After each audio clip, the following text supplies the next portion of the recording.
nuit, Adam vit la femme, il fut bien surpris. Il fit stupéfait ce petit joujou, pourquoi c'est fait? Et le vilain serpent, mesdames, lui dit l'œil en flamme, la femme est faite pour l'homme, comme le pommier pour la pomme, comme l'oiseau est fait pour le roseau, et le nid pour l'oiseau. Oui, pour l'homme, la femme est faite, comme l'eau pour la fleurette, comme la perdrix pour le petit perdreau, et la laine pour l'agneau. Bonjour à tous, nous voudrions aujourd'hui parler d'une erreur assez classique dans la propagande démocratique, gauchiste, féministe. Il y aurait selon eux une égalité des sexes. La femme serait égale à l'homme.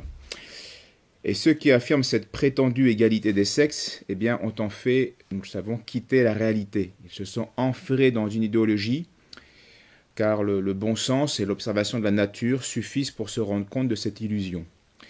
Il ne sera pourtant pas inutile, face au pilonnage de cette propagande contre nature, eh bien de développer un peu plus notre argumentaire que le bon sens, afin de rétablir la vérité autant que possible pour le bien de tous, des hommes comme des femmes.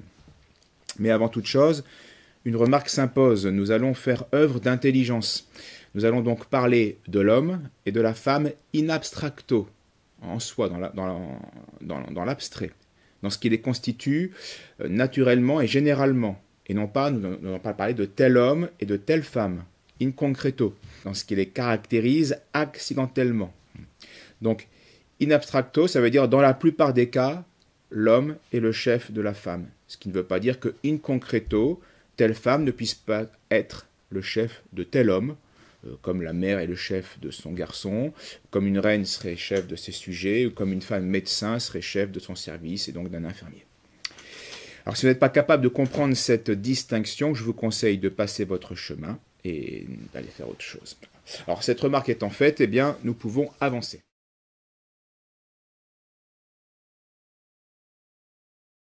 Je vous propose d'abord maintenant d'écouter Corinne. Corinne, c'est une féministe qui a tellement fait d'études universitaires qu'elle en a cramé son cerveau. C'est une usure.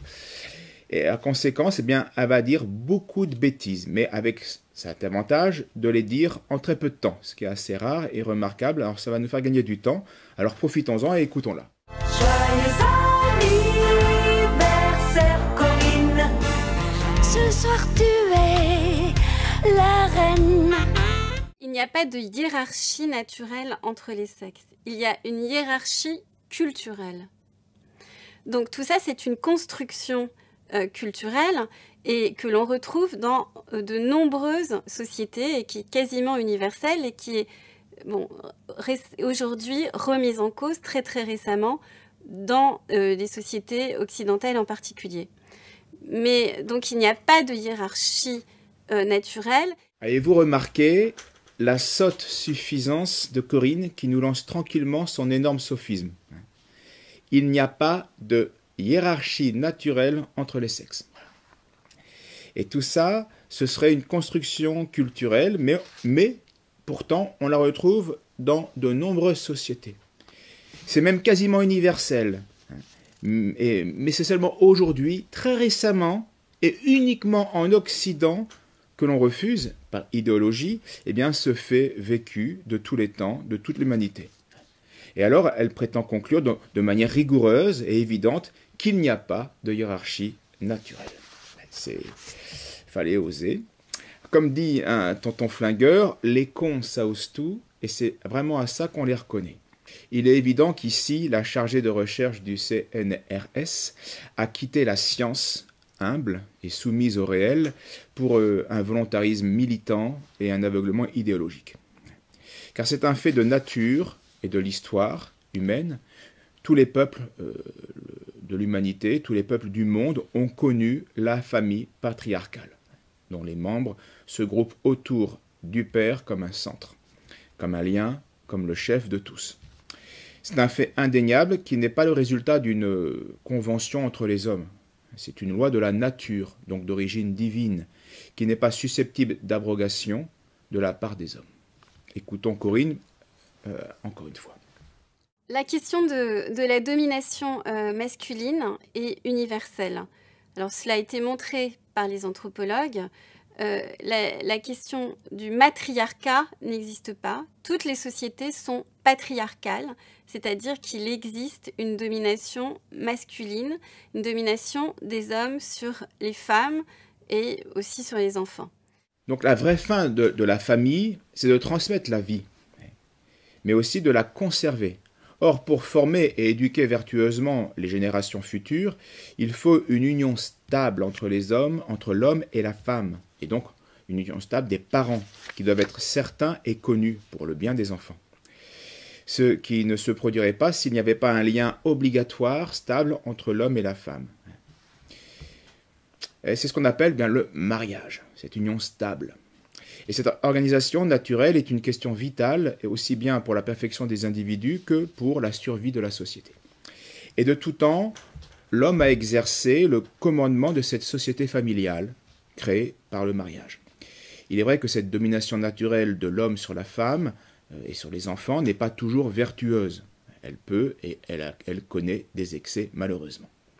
Dans ce cas, ce qu'il faut remettre en cause, ce n'est pas, et contester évidemment, ce n'est pas le droit naturel de l'homme à dominer, mais ses dérives, ses outrances, le mauvais exercice de son autorité, que l'homme peut faire quand il commande.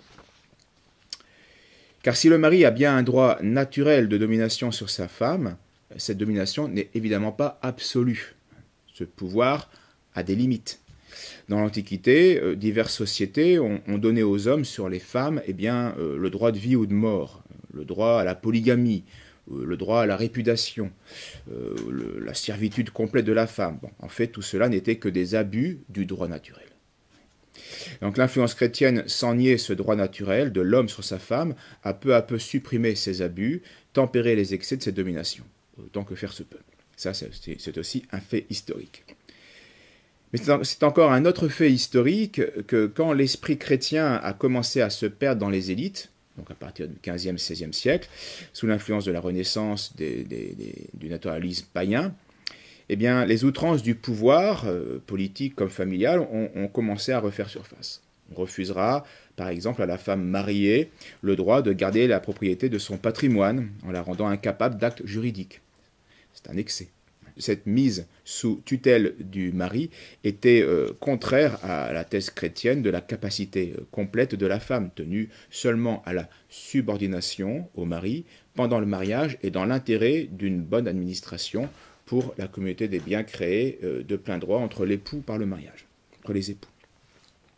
C'est encore un fait historique que le naturalisme révolutionnaire, sous prétexte de détruire des traditions qu'on déclarait féodales ou tyranniques, s'attaqua de même à la nature même de la famille, qui restait la seule entité susceptible d'assurer l'indépendance des individus envers l'État, qui se voulait omnipotent.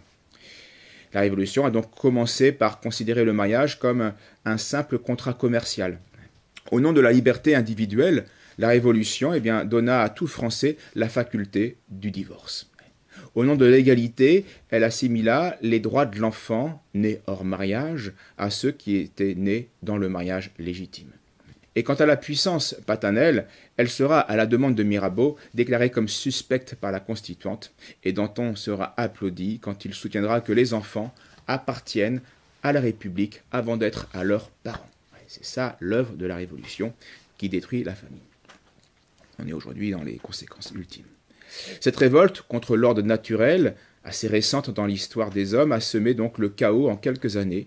Le Code civil sous Napoléon va chercher à réagir en partie seulement et va restituer une partie du pouvoir à l'autorité paternelle. Le divorce, malheureusement, restait possible, mais il devenait difficile. L'autorité paternelle perdait par contre la faculté de déshériter un fils indigne.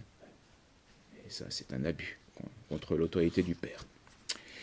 Mais l'union conjugale, demeurait fondamentalement laïcisée et sécularisée. Et en refusant de restaurer le mariage dans ses fondements naturels et religieux, le Code va laisser libre cours à des faux principes qui, avec le temps, vont naturellement aboutir à toutes les monstruosités contre nature dont nous sommes les témoins. La famille ainsi désintégrée, les individus sont maintenant seuls face à l'État, puisqu'il n'y a plus de société intermédiaire.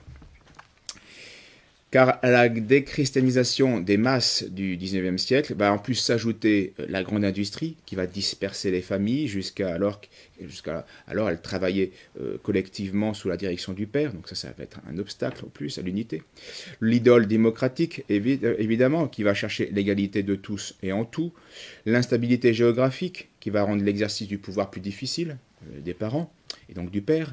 La propagande féministe aussi, qui propage une mode contre nature, qui va donner l'habitude aux femmes de porter des habits entre autres masculins, et surtout, bien sûr, le matérialisme hédoniste, qui excite chez l'homme comme chez la femme, eh bien, un désir de liberté égoïste, sans limite, au mépris de tout sentiment de respect, de devoir, d'esprit de dévouement, de sacrifice, qui sont indispensables à l'existence de la famille. Donc oui, tout cela fait que très récemment, et surtout dans nos sociétés occidentales, eh bien, on a prétendu remettre en cause une loi naturelle, celle de la domination de l'homme sur la femme, la famille patriarcale.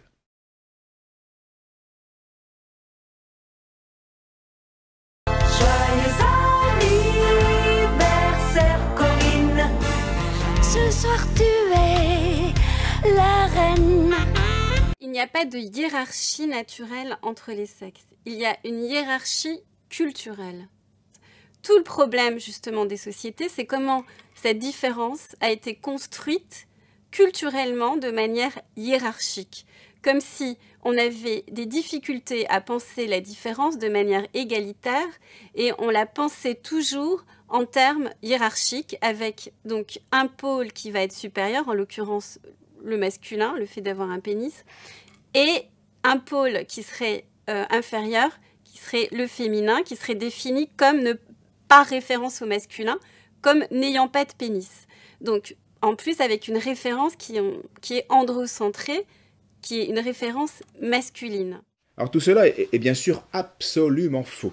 La supériorité masculine n'est pas une construction culturelle, mais bel et bien une vérité naturelle, physique, psychique. Qu'est-ce qu'une supériorité? C'est une prééminence, c'est une autorité, c'est une excellence qui vous met au-dessus des autres sur tel ou tel point. Eh bien, non seulement le bon sens, mais encore la science même nous montre que la nature a doté l'homme d'une supériorité, d'une prééminence, d'une autorité, d'une excellence qui le met au-dessus de la femme. Et cela, on va le voir, en raison de sa charge supérieure qui est d'être un chef. Faut-il insister sur la supériorité physique de l'homme? Non, nous ne le pensons pas.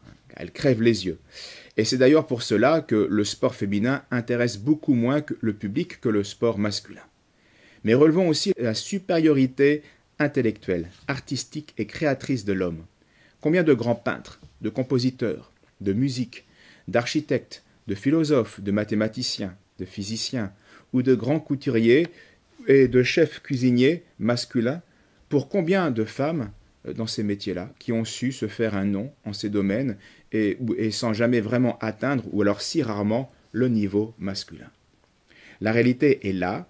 Ce que l'humanité a toujours su, sans pouvoir le prouver scientifiquement, eh bien notre époque dégénérée, qui dispose pourtant des outils scientifiques pour le prouver, se plaît à nier cette évidence, à savoir qu'il existe naturellement une prééminence de l'homme sur la femme.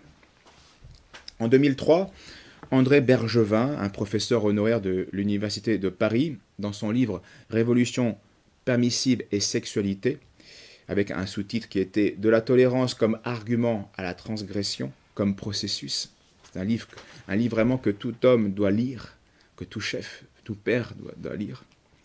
Remarque que certaines féministes, eh bien, dans le but de promouvoir tout ce qui est féminin, défendent l'idée que nous sommes tous des androgynes psychiques, diversement conditionnés par une société encore patriarcale et machiste. Or, dit-il, la réalité biologique, par le rôle des hormones sexuelles sur la différenciation cérébrale, donc la conséquence, l'influence des hormones sur le cerveau, eh bien, rend totalement illusoire ce type de fantasme identitaire entre les sexes. Rappelons simplement que la testostérone inhibe le développement de l'hémisphère cérébral gauche, qui fonctionne sur un mode analytique et assure principalement le langage, ce qui entraîne chez l'homme une relative prévalence de l'hémisphère droit, qui fonctionne, lui, sur un mode synthétique, entre autres pour ce qui est des relations spatiales. Ceci explique certains traits caractéristiques de la femme, précocité et performance verbale, souci du détail, etc. Et de l'homme, fréquence de la dyslexie, inventivité instrumentale, synthèse, etc. Non, décidément, l'un n'est pas l'autre. Du moins, tant qu'il y aura plus d'hormones testiculaires chez l'homme que chez la femme, ce qui ne semble pas près de cesser. En effet, l'organe masculin sécrète cette hormone jusqu'à 50 fois plus que chez la femme, ce qui a pour conséquence, comme l'a dit ce chercheur, de favoriser chez l'homme un jugement plus général des choses. C'est dû à la prévalence de l'hémisphère droit. Cette hormone est encore source d'une plus grande force physique, car c'est elle qui développe l'ossature de l'homme, sa voix, qui la fait muer, et la musculature qui se développe. Donc voilà la réalité scientifique. Conséquence naturelle de ce fait, la nature, donc le Créateur, a donné à l'homme, plus qu'à la femme, des prédispositions nécessaires au chef pour agir et juger en fonction du bien commun de la famille ou d'un autre bien. D'abord, par une intelligence plus abstractive, la femme sera, on le voit bien, sera beaucoup plus sensible, plus intuitive, plus attentive aux détails. Et en cela, elle a en effet une supériorité pour s'occuper de la petite enfance ou dans les relations sociales. Mais par contre, à l'homme, il est donné aussi un plus grand, cet avantage lui donne une plus grande capacité pour faire œuvre de force aussi, pour œuvrer au bien commun, en sachant réprimer et punir ceux qui attaquent ce bien commun. Ce que la femme, trop sensible, a beaucoup plus de mal à faire. Et moins de recul pour mieux juger et moins de force pour agir. L'homme est donc prédisposé à être chef selon la loi naturelle. Ce ne sont pas, bien sûr, ce ne sont là que des dispositions, évidemment. Et il revient à l'homme de les développer et d'en faire un bon usage. Ce n'est pas parce que j'ai ces dispositions que j'en use bien ou que je n'ai rien à faire, non. Mais je suis prédisposé à cela. La femme est irremplaçable, on l'a dit, pour la petite enfance, parce qu'elle a toutes les qualités pour cela. L'intuition de ce qu'il faut faire face à un enfant qui n'a pas encore l'usage de la parole. Elle est plus douce, donc plus sensible, donc elle peut mieux s'occuper d'un enfant qui n'est que faiblesse, qui n'est que besoin dans la petite enfance. Elle parle à celui qui ne sait pas encore parler, elle lui apprend ainsi le langage humain, etc. Mais à l'adolescence, on le voit bien, le rôle de l'homme devient indispensable à son tour. L'enfant a alors un plus grand besoin de discours rationnels, pas seulement d'émotions, entre guillemets. Il doit donc l'enfant doit aussi se durcir et apprendre à affronter la vie et ses difficultés. L'enfant rebelle doit aussi sentir la force, l'autorité tranquille et ferme d'un père, ce qui va aider l'enfant à se discipliner, à prendre sur soi afin de dominer ses désirs et ses passions.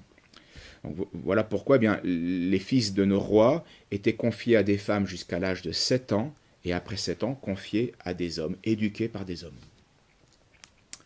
Donc la dualité, la complémentarité père-mère, homme-femme est donc essentielle. L'un n'est pas l'autre. Ce serait une catastrophe qu'ils soient égaux, parce qu'il va manquer des choses si l'homme est comme la femme ou la femme comme l'homme. Le père pousse dans le monde, ouvre au monde, libère l'enfant de l'attachement exclusif, captatif de la mère, qui peut avoir comme défaut l'enfermement, la dépendance de son enfant. Si l'instinct maternel prédomine, il y aura un danger pour l'enfant. Le père, avec sa force, son autorité, est là pour justement inculquer la réalité extérieure, la contrainte sociale, naturelle, l'effort, le détachement affectif. Une bonne mère donc poussera ses enfants vers son père, vers leur père. Et ce qui est bien différent, qui ne sera pas l'amant, évidemment, qui n'est pas un partenaire sexuel, qui est le père, celui qui éduque. Et il en va de l'avenir psychique de l'enfant. Une mère, comme je reprends les termes de Bergevin, je m'inspire de lui, une mère castratrice qui inhibe l'influence paternelle, va monopoliser l'enfant et en fait le fragiliser. Parce que pour se construire, un enfant a besoin de ces deux références pôles, père, mère. Et ce n'est qu'en face d'un père qu'un garçon se masculinise et qu'une fille se féminise. Donc dans le couple, qui est le noyau fondateur de la famille, il y a bien une certaine égalité, évidemment, dans l'acte de la génération, et nous y reviendrons, et saint Paul l'enseigne explicitement, mais cela n'empêche pas qu'il règne une vraie hiérarchie entre ces sexes. De plus, remarquons-le, même dans l'acte de la procréation, eh bien, l'homme a une certaine supériorité, une certaine prééminence.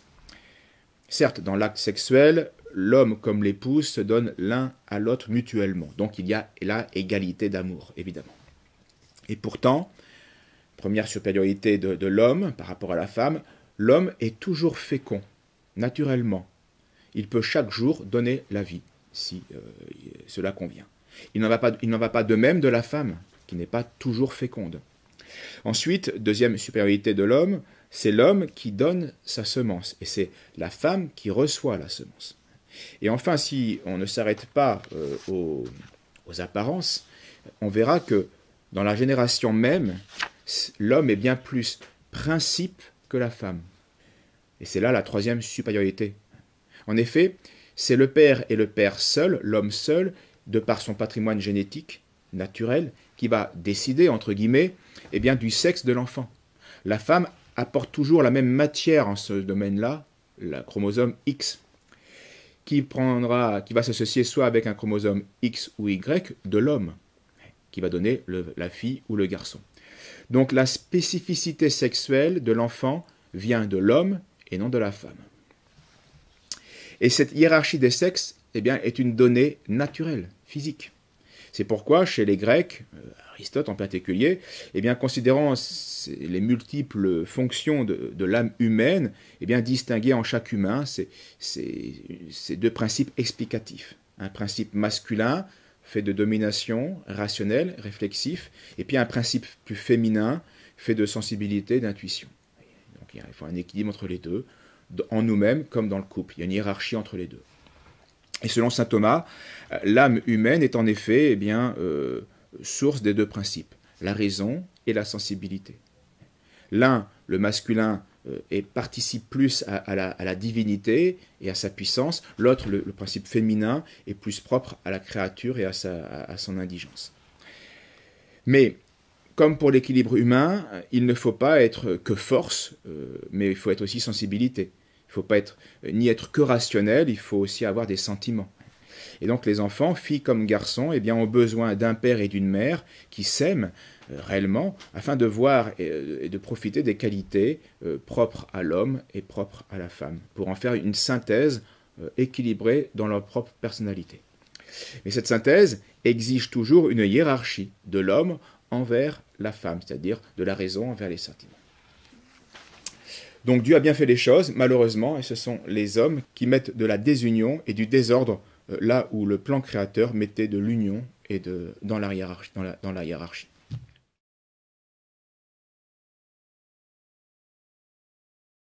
Joyeux anniversaire, Corinne. Ce soir tu es la reine. Il n'y a pas de hiérarchie naturelle entre les sexes. Il y a une hiérarchie culturelle entre les sexes. Il y a une différence des sexes. Donc, les hommes et les femmes sont différents anatomiquement, physiologiquement, sexuellement. Donc, il y a une différence. Mais cette différence n'est pas hiérarchique. Ça ne veut pas dire que le fait d'avoir un pénis est supérieur au fait d'avoir une vulve et un vagin. Ça, ce n'est pas inscrit dans la nature.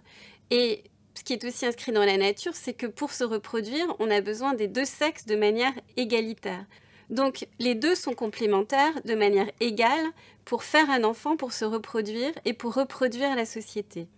Donc, on pourrait dire qu'il y a une égalité dans la différence. Tout le problème, justement, des sociétés, c'est comment cette différence a été construite culturellement de manière hiérarchique. Alors Corinne confond ici égalité de nature et hiérarchie sociale et sexuelle. L'humain se définit comme une âme douée de raison unie à un corps. L'homme, comme la femme, sont donc des êtres intelligents et corporels. Ils ont donc en commun une même nature humaine, évidemment. Et en cela, ils sont égaux. Mais Dieu créa l'humain, mâle et femelle. L'humain mâle se caractérisant eh bien, par un pénis, tandis que l'humain femelle se caractérise extérieurement par un vagin. Dans l'espèce humaine, il y a donc pluralité de sexes. Or, une pluralité sans ordre eh bien, est une confusion. Or, la nature est ordonnée, elle est hiérarchisée. Donc là où il y a pluralité de sexes, il doit y avoir hiérarchie des sexes. Car la nature fait bien les choses. La femme est donc l'égale de l'homme en tant qu'être de la même espèce, ayant une âme, de la même essence, et avec la même destinée que l'homme. Par contre, elle n'est pas son égale quant à son rôle dans l'ensemble de l'espèce. Elle a été créée pour être l'aide de l'homme, suivant le mot de la Genèse, dans la transmission de la vie, pour aider l'homme à transmettre la vie. Réfléchissons un instant sur cette différence des sexes qui nous dira beaucoup plus de choses que sur la spécificité des charges de l'homme et de la femme dans l'espèce humaine. Première constatation, l'organe mâle, masculin, viril, est extérieurement visible, tandis que celui de la femme est intérieur, donc invisible extérieurement.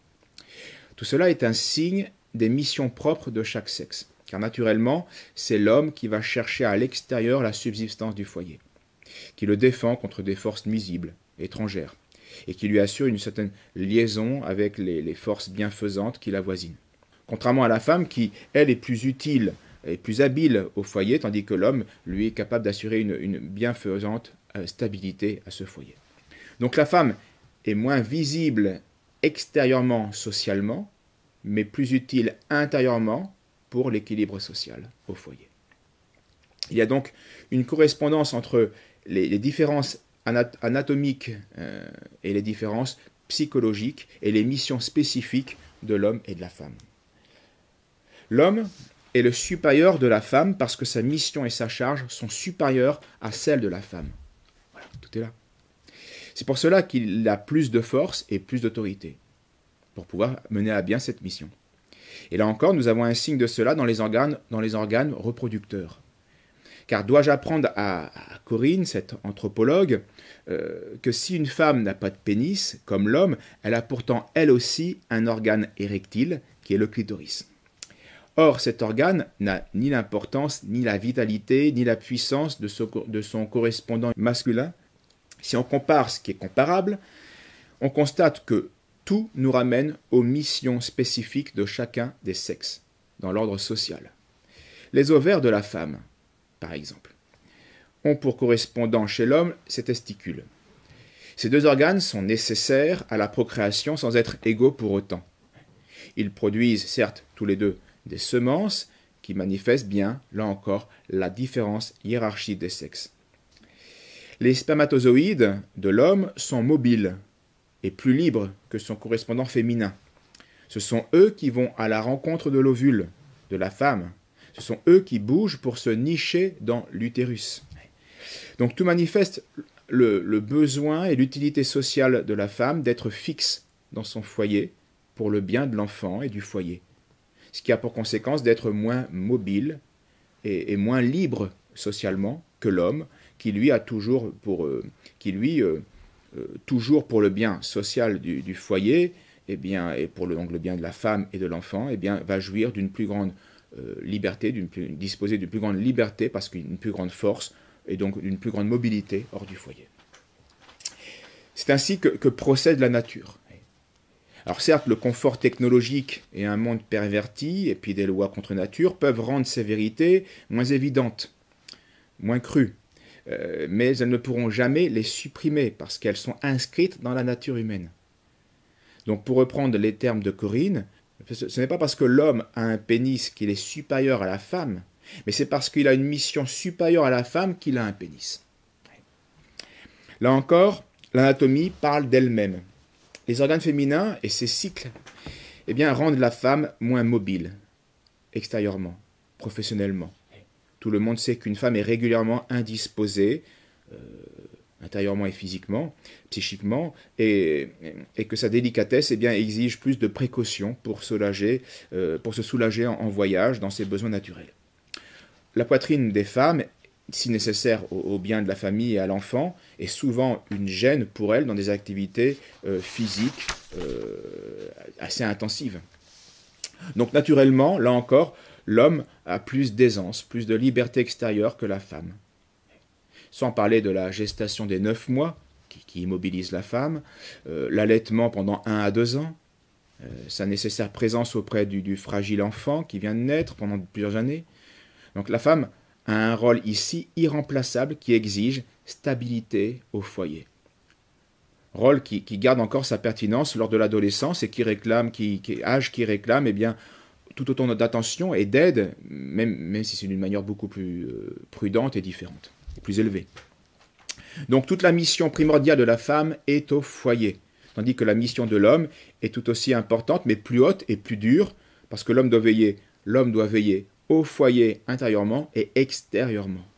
Il doit assurer la survie, la vie et le perfectionnement du foyer, en lui assurant les moyens de subsistance, mais aussi la perfection de ses secours internes et externes par l'éducation et autres, et l'exemple.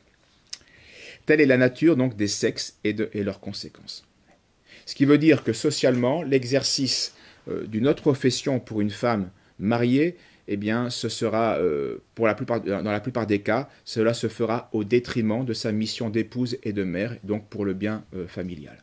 Elle peut le faire, mais il y aura des conséquences pour le bien familial, le plus souvent. Nous nions pas que chez la femme, qu'il y ait des aptitudes pour certaines professions, surtout quand elles sont en rapport avec des qualités féminines, comme l'institutrice, l'infirmière ou une secrétaire, et d'autres plus élevées. Mais en tout cas, nous maintenons l'incompatibilité entre ces tâches du dehors et celles du dedans. La dispersion des forces n'est jamais féconde. Et dans notre cas, eh bien, les exigences du foyer sont telles que toute dépense d'activité à l'extérieur est de la part de la femme une prodigalité. Et donc une perte de vie, d'intensité pour le foyer, une perte d'équilibre aussi pour la société.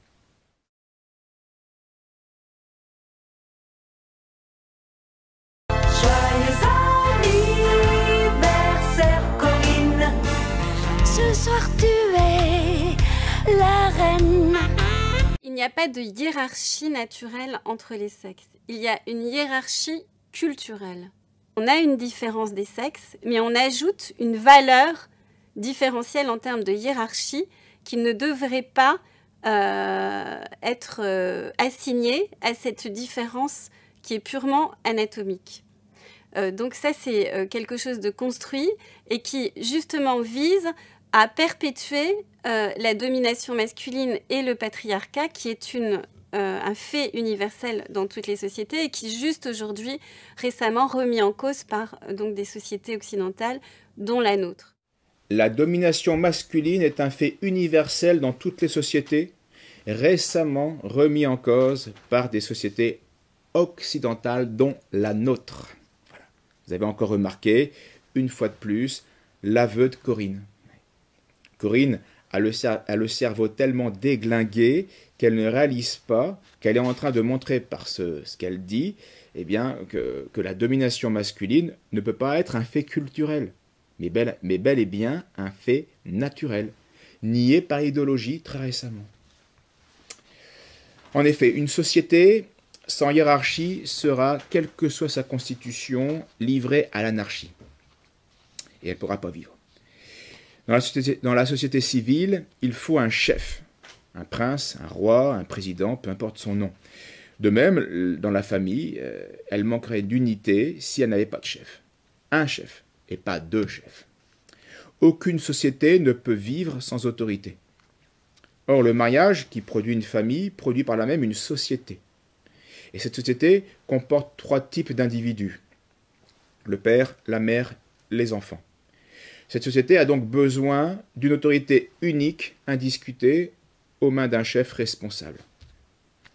Où est cette autorité? Eh bien, on l'a vu, elle est naturellement chez l'homme, pas chez la femme, et encore moins chez l'enfant. Voilà pourquoi la loi des hommes, qui doit se soumettre aux lois éternelles de la nature, qui ne sont elles-mêmes que de la manifestation de la volonté de Dieu, eh bien, doit consacrer l'autorité maritale et la puissance paternelle.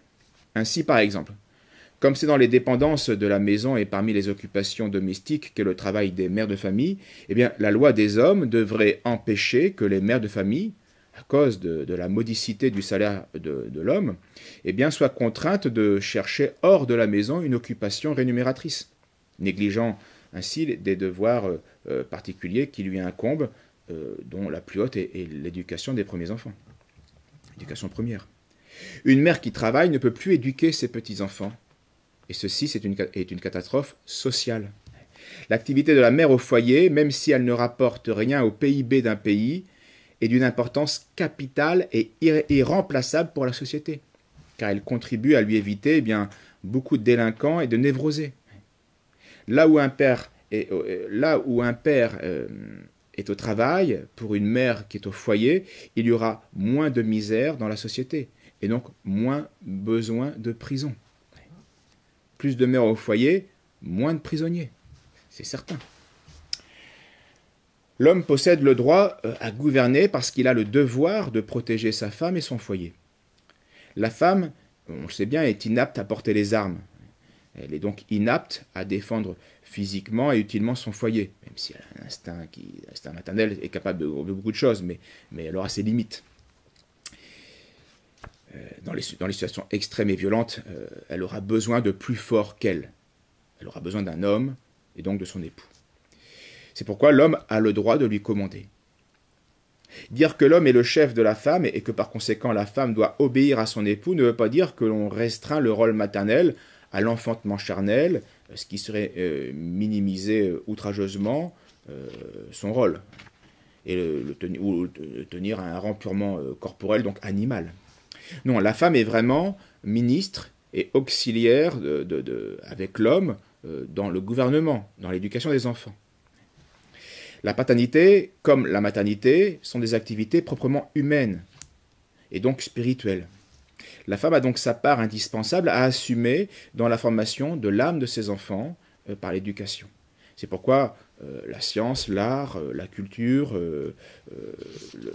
l'aisance physique, tout cela est utile à l'épouse d'aujourd'hui comme à la mère de demain. À l'époux maintenant, lui, d'être un homme digne de ce nom, s'il veut être un chef respecté.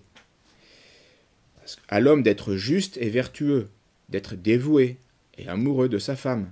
Parce qu'un chef qui ne sait pas être juste et qui n'aime pas est rarement obéi, rarement aimé. Et pour être obéi et respecté, l'homme doit commencer par donner l'exemple, en imitant le Christ, en obéissant à Dieu. Le don de soi, le dévouement, le service sont donc des fruits naturels de l'amour. Ils ne sont pas le privilège des femmes. En réalité, plus on est élevé en dignité et en autorité, plus le don de soi généreux est nécessaire pour bien accomplir sa mission.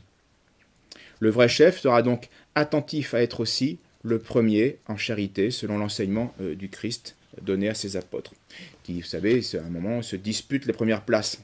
Et le Christ dit qu'il ne faut pas faire comme les chefs des nations, qui veulent toujours être dirigés en maître, avec outrance. Le Christ disait « Il n'en sera pas ainsi parmi vous ». Il parle aux apôtres, donc ils devront les chefs dans l'Église. « Il n'en sera pas ainsi parmi vous. Au contraire, celui qui voudra devenir grand parmi vous se fera serviteur. Et celui qui voudra parmi vous être premier, se fera votre esclave. C'est ainsi que le Fils de l'homme est venu, non pour être servi, mais pour servir, et donner sa vie en rançon pour beaucoup. » Le Christ ne nie pas la hiérarchie naturelle, mais il invite les chefs au sacrifice de soi pour le bien des autres. Donc si l'homme est bien le chef de la femme, il ne doit pas en être le tyran. L'homme ne commande pas à sa femme comme à un enfant, ni comme à un serviteur, et encore moins comme un animal domestique. Saint Thomas, à la suite d'Aristote, reconnaît au gouvernement familial une certaine forme d'aristocratie. Parce que l'homme, dit-il, a le primat et la responsabilité sur ce qui relève de ses possibilités. Et il laisse à sa femme ce qui correspond aux siennes.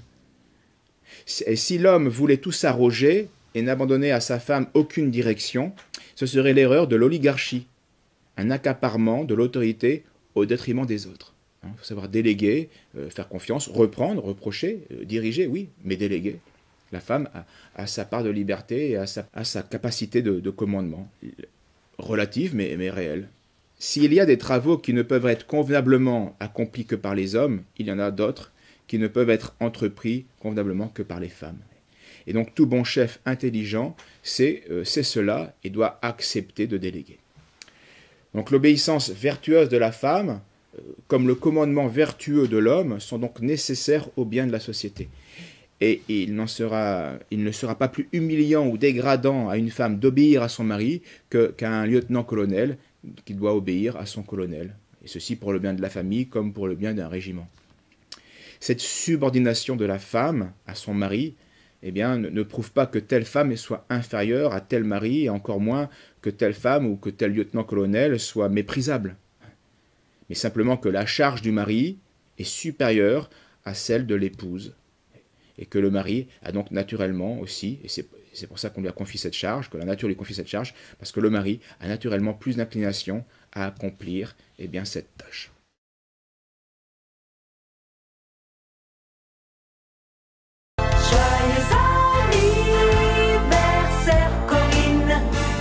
Ce soir tu es la reine. Toutes les sociétés sont patriarcales, c'est-à-dire qu'il existe une domination masculine, une domination des hommes sur les femmes et aussi sur les enfants. Donc pourquoi il existe cette domination et à quel niveau social se situe cette domination ? Alors, elle se situe d'abord au niveau du pouvoir politique, au niveau du pouvoir économique et au niveau du pouvoir religieux. C'est-à-dire toutes ces places, toutes ces positions sociales qui sont absolument cruciales dans la société. Les femmes, par contre, ont été cantonnées au domaine du domestique, au domaine de l'oikos en grec, au domaine de la maison et des enfants.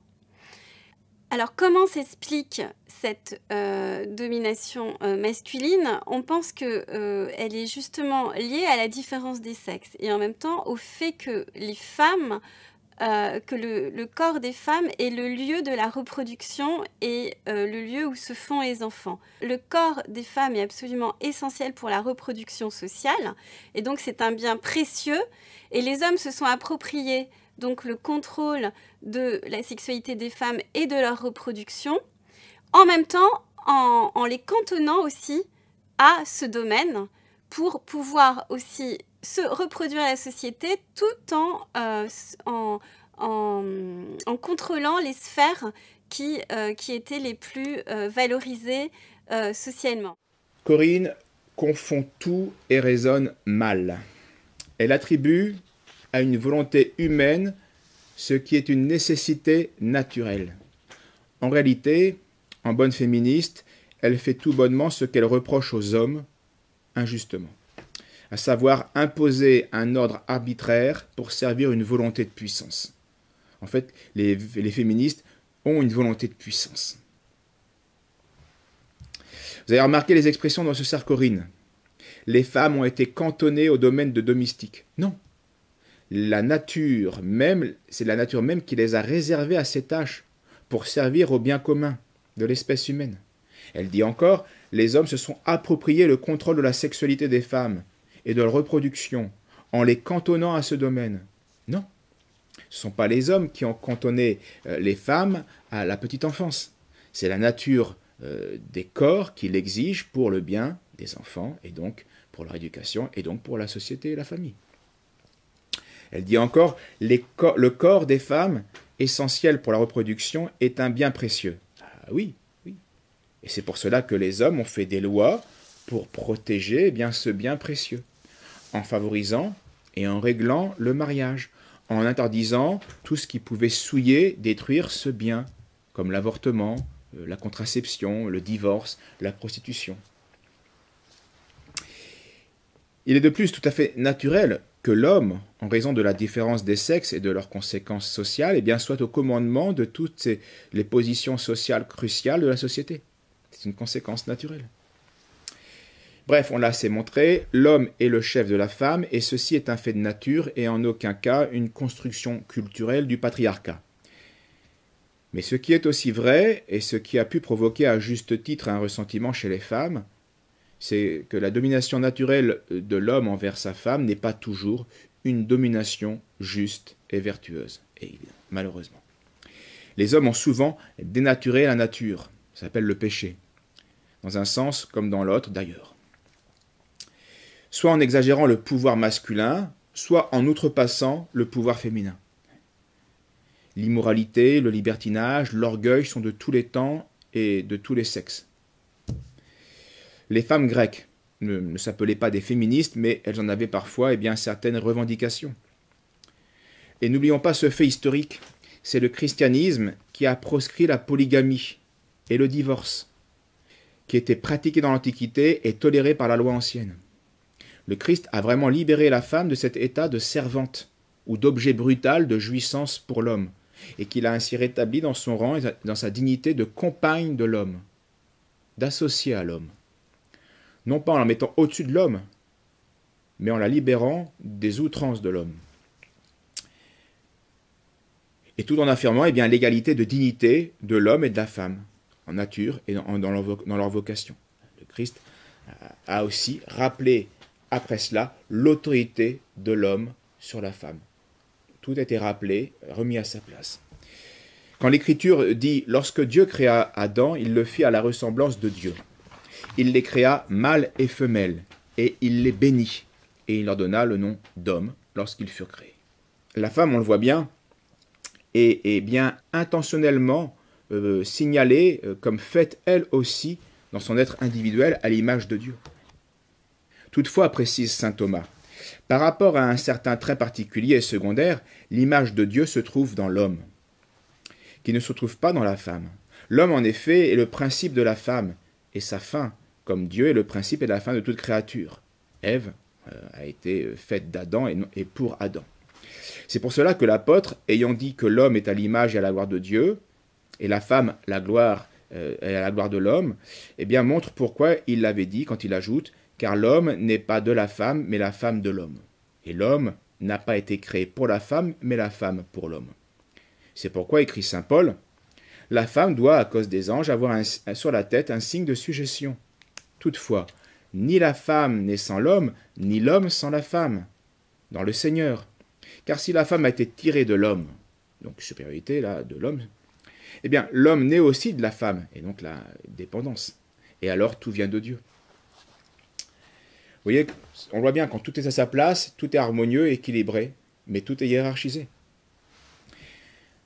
Quand saint Paul enseigne qu'il n'y a plus ni d'homme ni de femme dans le Christ, il parle principalement là de la vie surnaturelle, de la vie des âmes, et non pas des réalités naturelles, corporelles ou sociales. Il dit, le contexte, il le dit ainsi. « Car vous êtes tous fils de Dieu par la foi dans le Christ Jésus. Vous tous, en effet, vous qui avez été baptisés dans le Christ. » Donc on devient chrétien. Vous avez été revêtus le Christ.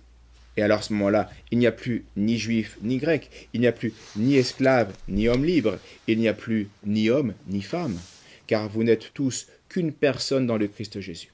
Et si vous êtes au Christ, vous êtes donc descendance d'Abraham, héritier selon la promesse. Et dans une autre épître, saint Paul rappelle explicitement la domination de l'homme sur la femme, et aussi sur le devoir d'obéissance de la femme envers son mari. Car là, il ne parle plus des âmes, mais à ce moment-là, ou des réalités spirituelles, mais il parle à ce moment-là des corps et des réalités temporelles. Donc chaque chose a été bien enseignée à sa place dans la Sainte Écriture, dans la Révélation, qui a clairement enseigné, avec la justesse et les nuances voulues, les trois caractères qui composent les rapports de l'épouse envers son mari. Une égalité de nature, une subordination sociale et une amitié amoureuse. L'égalité de dignité, elle est rappelée dans les textes de la Genèse qu'on a évoqués. Et Dieu créa l'homme et la femme, il les créa à l'image de Dieu, il les créa mâle et femelle. Je lui ferai une aide semblable à lui. Et donc là, égalité de dignité, de nature humaine. Mais pourtant, hiérarchie. Du côté de la cote qu'il avait prise de l'homme, il y avait, Dieu forma une femme, et il la mena à l'homme, et l'homme dit, « Celle-ci, cette fois, est os de mes os, chair de ma chair. Elle sera appelée femme, parce qu'elle a été prise de l'homme. » Et puis, une union, une amitié conjugale, amoureuse. C'est pourquoi l'homme quittera son père et sa mère, et il s'attachera à sa femme, et ils deviendront une seule chair. Donc, c'est par cette amitié, cet amour que l'unité se refait, mais pourtant avec une hiérarchie naturelle. Et cette amitié peut se faire parce qu'il y a une unité de vocation et de nature. Au nom de l'égalité humaine et de l'amitié conjugale, saint Paul enseigne dans le mariage que l'homme et la femme ont un droit réciproque sur le corps de l'un et l'autre. Que le mari rende à sa femme ce qu'il lui doit, et que la femme agisse de même envers son mari. La femme n'a pas de puissance sur son propre corps, mais le mari.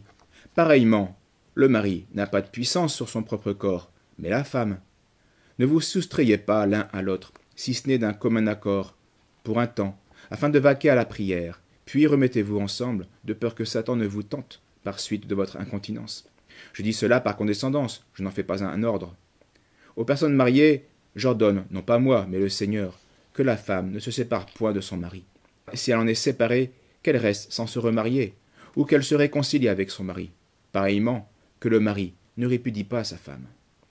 Mais ces réalités d'égalité dans l'amitié conjugale ne détruisent pas une autre réalité, celle de la subordination de la femme envers son mari, qui est elle aussi enseignée par l'apôtre. Je veux cependant que vous sachiez que le chef de tout homme, c'est le Christ, et que le chef de la femme, c'est l'homme, et que le chef du Christ, c'est Dieu. Soyez soumis les uns aux autres, dans la crainte du Christ, que les femmes soient soumises à leur mari, comme au Seigneur, car le mari est le chef de la femme, comme le Christ est le chef de l'Église, son corps, dont il est le sauveur. Or, de même que l'Église est soumise au Christ, les femmes doivent être soumises à leur mari en toutes choses. Marie, aimez vos femmes comme le Christ a aimé l'Église, et s'est livré pour elle, afin de la sanctifier. Et cette subordination de la femme à son époux n'est qu'un aspect de l'enchaînement des autorités, des hiérarchies nécessaires à toute société qui veut œuvrer au bien commun. Donc soumission des enfants envers leurs parents, des serviteurs envers leurs maîtres, du temporel envers le spirituel, etc. Tel est l'ordre voulu par le Créateur. Dieu veut que l'homme soit la tête de la femme, mais avant cela, il veut que le Christ, sagesse de Dieu, soit aussi effectivement la tête de l'homme. Et malheureusement, et tous nos problèmes viennent de là, il faut compter avec la faiblesse humaine, laquelle est d'autant plus à redouter que la tâche est plus noble. Et l'on sait jusqu'à quel point eh bien, l'homme peut faillir à son devoir, malheureusement. Louis de Bonald, quand je dis l'homme, c'est l'époux comme l'épouse, comme les enfants, car ils sont tous des humains, c'est au sens d'humain. Et Louis de Bonald a très bien résumé en une seule phrase la principale source de ces difficultés, de ces désordres familiaux. L'homme tend à exagérer son pouvoir, la femme à l'usurper, et l'enfant à s'y soustraire. Donc le mariage, la vie en société exige donc de part et d'autre vertu, esprit de sacrifice, amour mutuel, en vue du bien commun, qui ultimement est la volonté de Dieu.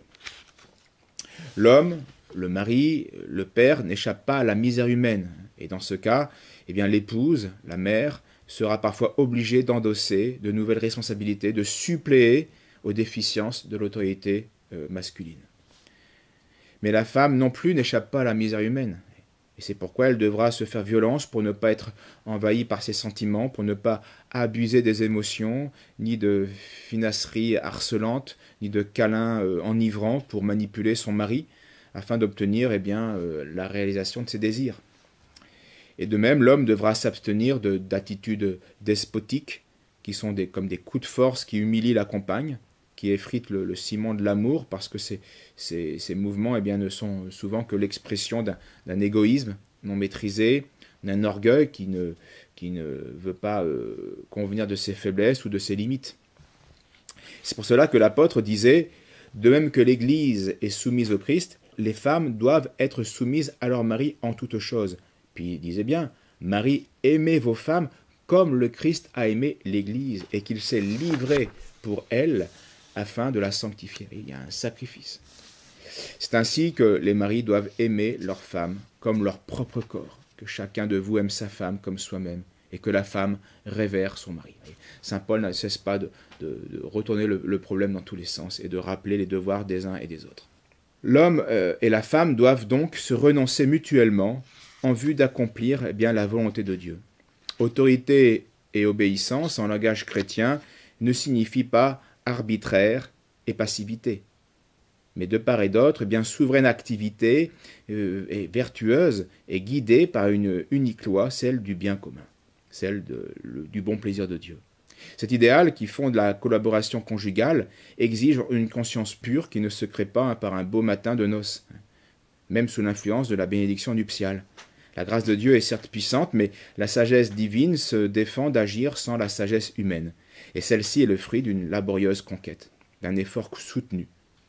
Voilà pourquoi il convient de se préparer vertueusement au mariage et d'entretenir la grâce du mariage.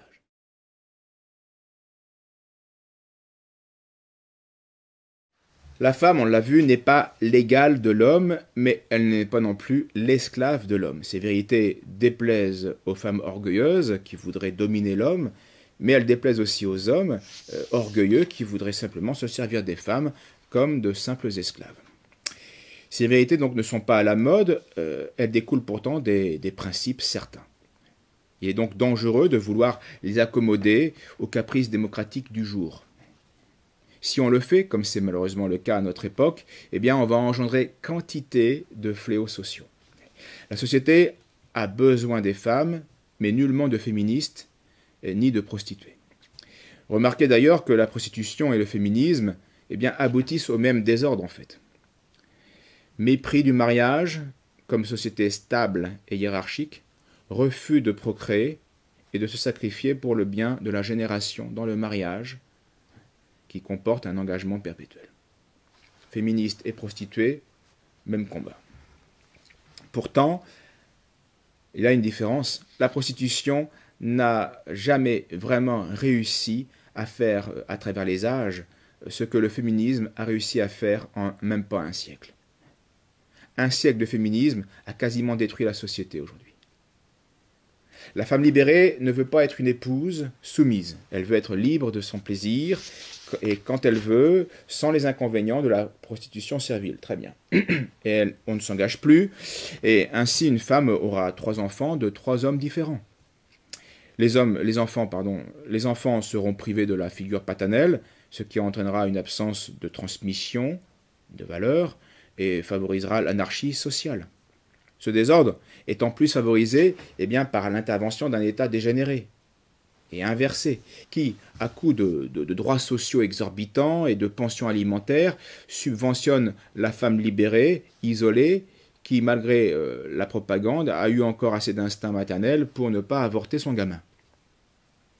Alors bien sûr, on peut aider des femmes dans le besoin, mais on doit aussi veiller à ne pas favoriser le vice, ni à subventionner le parasitage ou le libertinage.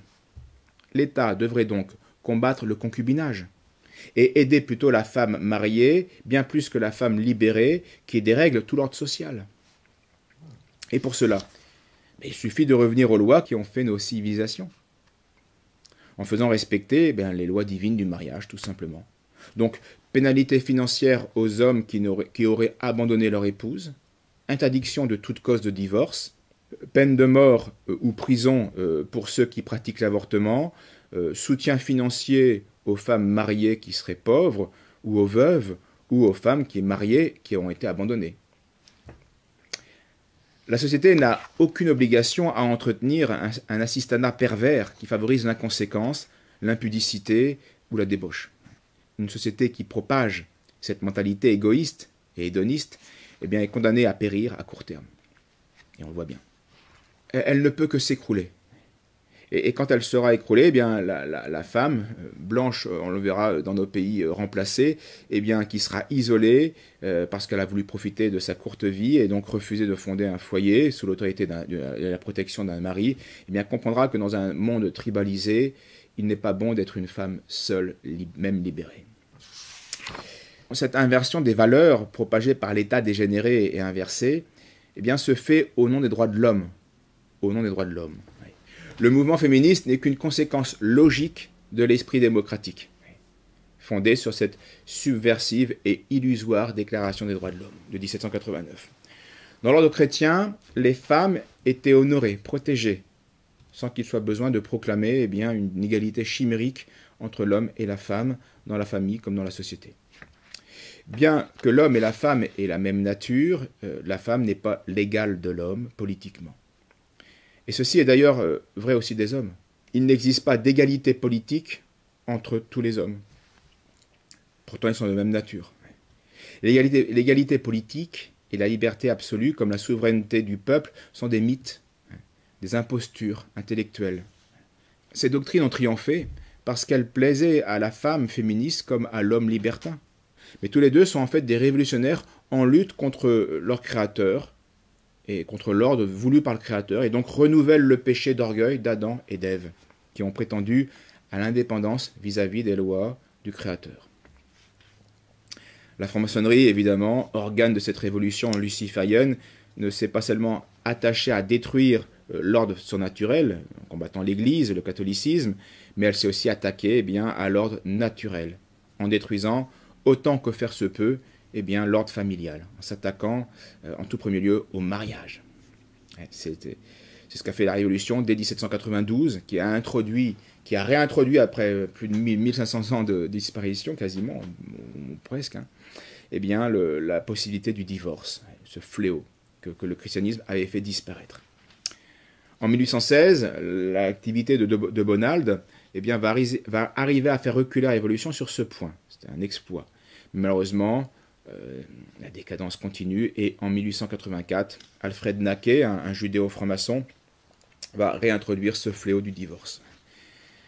Les Français se plaignent à juste titre de l'immigration envahissante et du grand emplacement en cours, mais sans omettre évidemment la malice de la judéo-maçonnerie à ce sujet, ce plan n'aurait jamais pu avoir lieu si les Français avaient vécu selon les lois du mariage, en procréant, et pas en divorçant. Le divorce et le libertinage sexuel, même au nom des droits de l'homme, favorisent la dénatalité. Et pour lutter contre un effet pervers, il faut lutter contre la cause. Pour chasser l'étranger envahisseur, chez nous, il fallait commencer déjà par faire des enfants. D'abord pour qu'il y ait moins de place pour eux, et puis pour pouvoir les chasser. Aujourd'hui, il n'y aura pas ces enfants-là. La vraie cause de tous nos malheurs, c'est donc l'orgueil, le culte du moi, qui se rebelle contre l'ordre de Dieu. Et cette perversion vient du péché, qui conduit à la mort. Dans la société religieuse, mort de la chrétienté, comme dans la société domestique, mort de la famille, comme dans la société politique, proprement dite, celle de la cité ou de la patrie. La stérilité des unions, le divorce, l'union libre, l'esprit égalitaire dans la succession des patrimoines, le féminisme, tout ça ne sont que quelques manifestations de cet esprit contre nature. Il faut donc pour remédier à tout cela, purifier notre esprit de tout cela. Il faut mettre au feu la Déclaration des droits de l'homme de 1789, promue par une idéologie démocratique et égalitaire contre nature, et remettre à la place l'ordre voulu par Dieu, le décalogue. Comparez les fruits de 1500 ans de chrétienté aux 200 ans de révolution et d'illusion démocratique. Comparez cela. Ces doctrines absurdes, délétères, impies ont préparé le retour à la barbarie, à l'esclavage, où l'individu va se retrouver de facto seul, démuni face à un État omnipotent matérialiste. Et pourquoi on en est arrivé là, inéluctablement? Parce que la société humaine est fondée sur l'amour de Dieu, sur le don de soi, sur le sacrifice de soi, dans la soumission à Dieu. Mais comme cela est dur, c'est dur de se sacrifier, de se soumettre, pour un homme pécheur, ce que nous sommes esclaves de nos passions, nous sommes égoïstes, Dieu le sachant, Dieu nous a offert un exemple particulier dans son Fils, qui nous a donné l'exemple sur la croix, pour nous aider à redonner la vie de la grâce et nous aider par son exemple. C'est donc la religion vécue, c'est l'imitation du Christ vécu qui va pouvoir donner la force aux hommes comme aux femmes, comme aux enfants, de faire leur devoir dans la société ou dans la famille. Donc si vous corrompez la vraie religion, vous allez enlever la grâce pour aider les hommes à se sacrifier dans la société. Et donc vous enlevez la possibilité même à la société d'être dans l'ordre. Vous introduisez un principe de dissolution de tout l'ordre social. C'est ce que fait l'État laïque. L'homme et la femme égoïstes refusent leur charge, qui est la charge en particulier de la mission de paternité ou de maternité, par plaisir des jouissances, par refus du sacrifice. Et donc malheur au peuple qui, sous couleur de progrès, vont mépriser l'ordre naturel et la vraie religion, qui protège l'ordre naturel. La plupart de nos problèmes psychologiques, économiques, familiaux et sociétaux viennent de ce non-respect du décalogue, du refus de vivre à l'exemple du Christ. Et ces problèmes ne peuvent trouver de solution équilibrée qu'à la condition que l'individu, que la famille, que la société respectent la loi divine.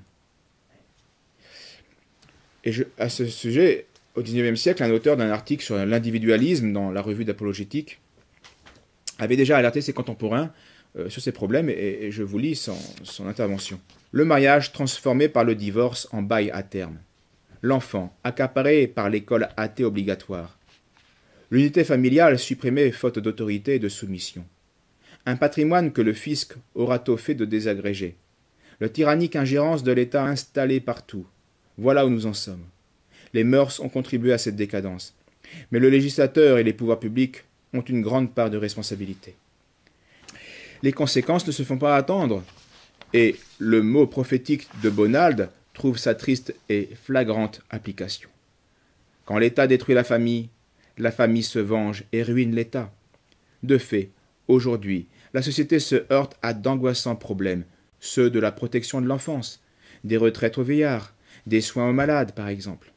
Ni les ressources puissantes et l'autorité formaliste de l'État, ni l'ingénieuse charité des particuliers ne les peuvent solutionner.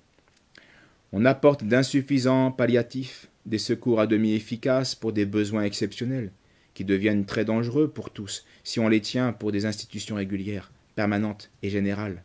Les problèmes seraient au contraire tout naturellement résolus.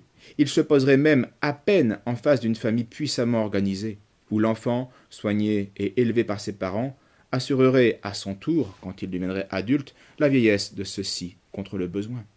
Mais il y a plus. Du moment que notre droit public prend pour fondement essentiel le principe de la liberté individuelle, et que par ailleurs la loi divine ne doit plus s'imposer aux particuliers, ce n'est plus seulement la liberté du divorce qu'on réclamera, mais aussi la liberté de la maternité, voire le droit à l'avortement. Des trois caractères du mariage, deux ont disparu, la fidélité et l'indissolubilité. La troisième, la fécondité, doit avoir le même sort. Ce texte n'était pas prophétique, il était simplement logique et lucide.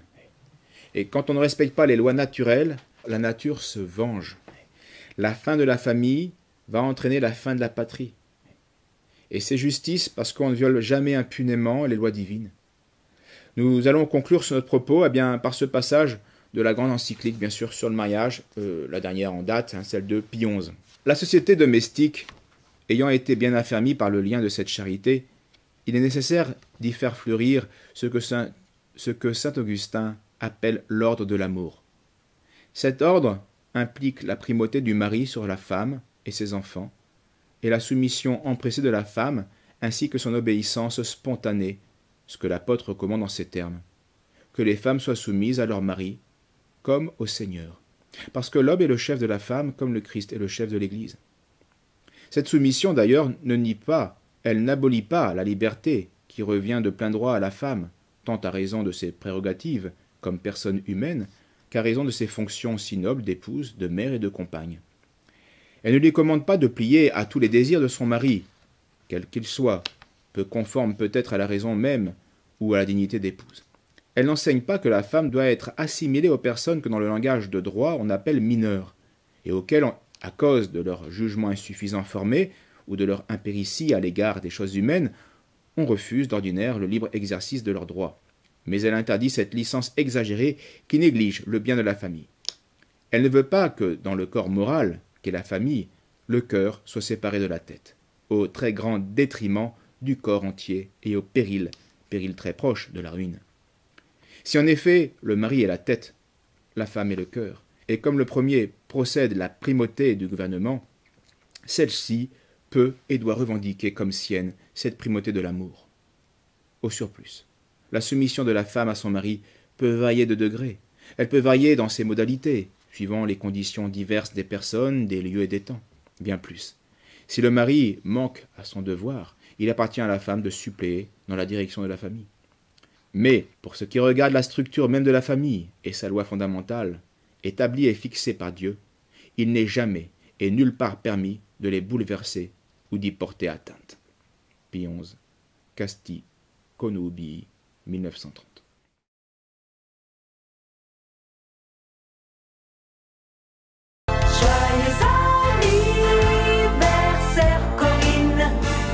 Ce soir tu es la reine. Alors la question de la différence entre sexe et genre est absolument fondamentale. La question du sexe relève de ce qui est de l'ordre de l'anatomie, du biologique, du physiologique, et la question du genre relève de tout ce qui est de l'ordre du social, du culturel, donc de la construction d'une identité construite et qui est définie selon chaque société.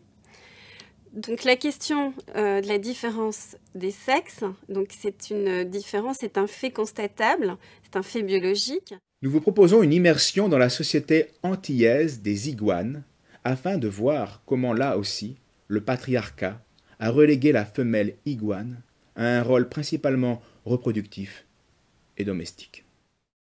Chez les iguanes, le mâle ressemble à ceci, tandis que la femelle ressemble à cela. Dans la société iguane, c'est le mâle qui domine par sa force et en raison d'une identité construite selon des préjugés patriarcaux. On remarque pourtant que la musculature des mâchoires mâles iguanes est beaucoup plus développée naturellement que chez les femelles.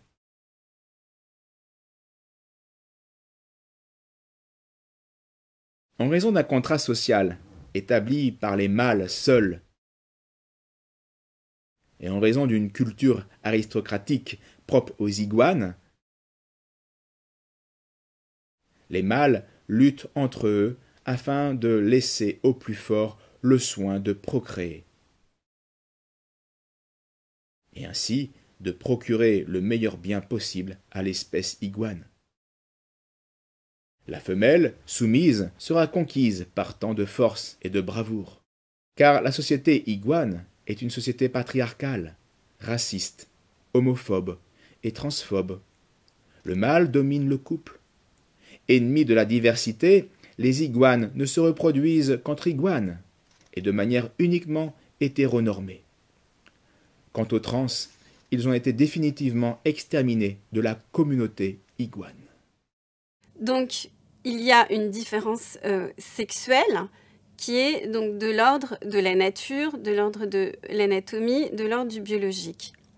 Mais chaque société ne se suffit pas de cette différence sexuelle, c'est-à-dire qu'à cette différence, on va ajouter de la culture, une construction sociale, des valeurs qui vont être différentes et distinctes selon qu'on est garçon ou fille. Et donc, on va éduquer de manière différente un garçon ou une fille. Or, ces valeurs, elles ne viennent pas des chromosomes, elles ne sont pas génétiques, elles ne viennent pas des hormones. Donc, ça ne vient pas de la question du sexe, mais ça vient de l'éducation, de la société, des représentations culturelles, de ce qu'on attend d'un homme dans une société et ce qu'on attend d'une femme dans une société, en particulier pour assurer aussi la reproduction de cette société et se reproduire. Donc, toutes ces valeurs sont associées à la différence des sexes, mais elles sont construites et dans chaque société, elles sont incorporées par les individus et constituent la définition qu'ils ont d'eux-mêmes en tant que femmes et hommes. Et elles ne sont absolument pas absolues, innées, et n'ont rien à voir avec la nature, mais sont de l'ordre de la culture. Des dizaines de wapitis mâles se sont aventurés hors des forêts.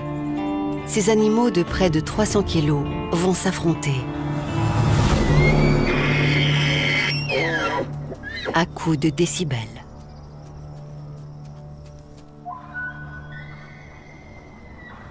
Le premier prix, un harem.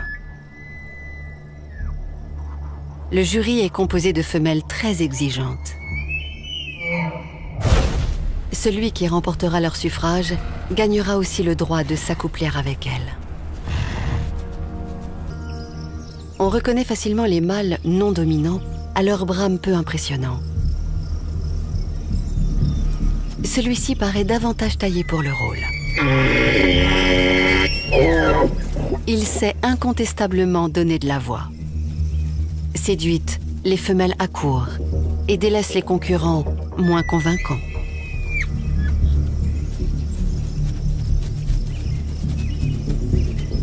Candidat suivant.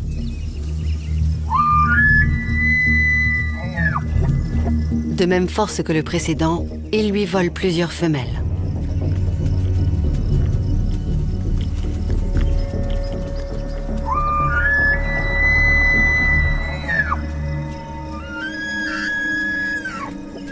Aucun mâle dominant qui se respecte ne saurait accepter la défaite.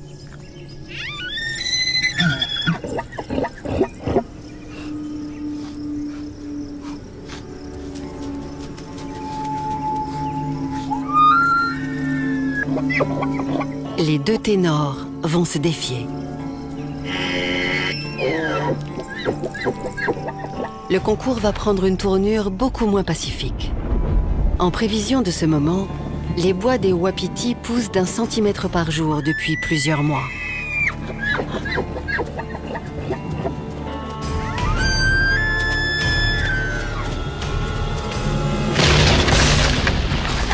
Un combat entre deux mâles est autant une affaire de technique que de force pure.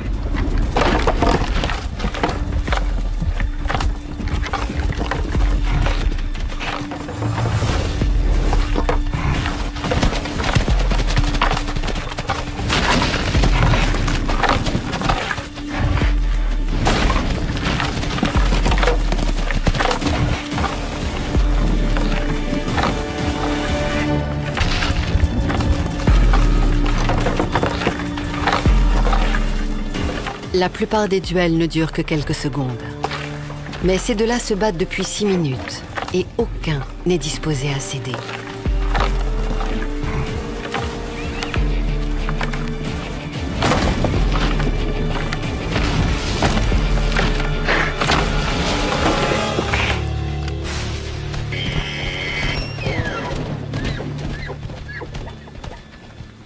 Finalement, c'est le vieux mâle qui remporte la victoire et s'approprie le harem.